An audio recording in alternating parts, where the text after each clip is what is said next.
Trump's One Big Beautiful Bill Act, which was signed into law this past summer, includes a new tax break that you probably heard of. It's called No Tax on Tips. And the U.S. Treasury just dropped a list of almost 70 jobs that qualify. Now, you'd expect bartenders, waiters, maybe even delivery people. But guess who else is on the list? Podcasters, bakers, even roofers. Okay, but stick with me because you're about to see the full list, and I guarantee there are some surprises that you won't believe. What's up, guys? Corey Hankerson here from Legacy Tax, and they call me the Levy King because I've helped hundreds of taxpayers with back taxes, unfiled returns, tax liens, and that's right, IRS levies. If the IRS took your check, the Levy King will get it back. 1-877-LEVY-KING, LevyKing.com. Now let's dive into this new no tax on tips tax deduction. Okay, so here's what the law actually says. For tax years 2025 through 2028, if you work at a job that customarily received tips before December 31st, 2024, your tip income is now deductible. The deduction applies whether or not you itemize. It's capped at $25,000 of reported tips each year. So when I hear that, when I read that, three things jump out at me immediately. First, this is temporary. It only applies from 2025 through 2028. After 2028, it's gone, unless Congress acts again. Second, it only exempts up to $25,000 worth of tips. Anything over $25,000 is still taxable. Third, and this is going to be one that many people aren't reporting. If you don't have the type of job that customarily received tips before December 31st, 2024, the law doesn't apply to you at all. Okay, so who's on the list? Let's take a look at the list the Treasury put out that identified those 68 different occupations that qualify. So first up is people that work in the food and beverage industry. No shockers here. You're looking at bartenders, wait staff, bussers, baristas, even dishwashers. And yes, bakers. Hey, I didn't know that people were tipping their bagel guy, but I guess that's the thing. All right. So the next up is people that work in the entertainment and events field. This is where it gets strange because you have dancers, DJs, magicians, comedians, even street performers. And right there in black and white, digital content creators, streamers, influencers, and podcasters. So if you've got a mic and an audience, you're suddenly a tipped worker. Hospitality, you got bellhops, you got concierge, you got housekeepers. That all makes sense. But then check this out. Home service, you got landscapers, painters, pool cleaners, plumbers, electricians, and yes, roofers. I don't know about you, but I've never tipped a roofer, never heard about anybody else tipping a roofer, but hey, shout out to the roofers. And then in the personal services category, you got nannies, you got tutors, you got pet sitters, even wedding officiants.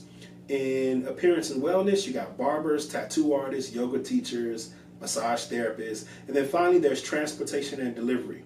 So you got rideshare drivers, you got valets, delivery workers, movers, even water taxi operators. All of those guys qualify. So who does not qualify? Now, before you start dreaming up ways to squeeze yourself into this list, you want to listen carefully. Not everyone qualifies. The deduction phases out if your income is above $150,000 for a single person, or $300,000 if you're married filing joint. So you think about doctors, lawyers, consultants, basically any high-end service business that's tied to things like reputation or skill are probably not going to qualify. And mandatory service charges don't count. Only voluntary tips qualify.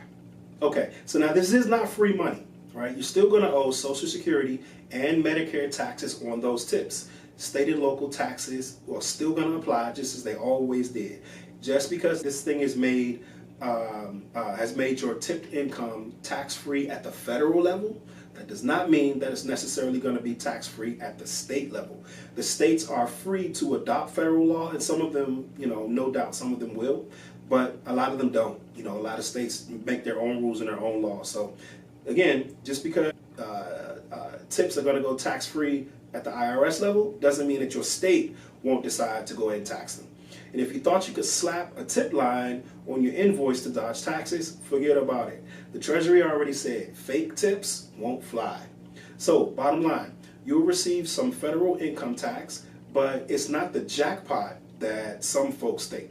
So if you're one of these jobs, you want to track every single tip, cash, credit cards, pooled tips, only reported tips qualify for this particular deduction. In 2026, your Form W-2 will even have a new Box 14B with a Treasury occupation code, plus Box 12, which has a code that says TP, which is going to show your total tips. Until then, the IRS says they'll grant a transition period where they'll sort of let you slide a little bit here and there. But don't really play games. If it's not reported, it doesn't count. So yes, President Trump's one big beautiful bill does give tipped workers a tax break, but it's capped, it's temporary, and it may not be as generous as you think. If you saw your job on the list, congratulations. If you didn't, don't expect this deduction to save you. That's it for this video for this week, guys. Hit subscribe if you want to stay ahead of IRS tricks and keep more of what you earn. Talk to you later.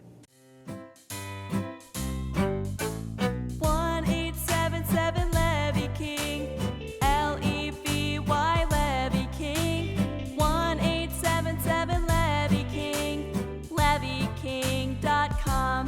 Owe back taxes to the IRS? Call the Levy King, he's the best. 877 Levy King, LevyKing.com. 1877 Levy King, LevyKing.com.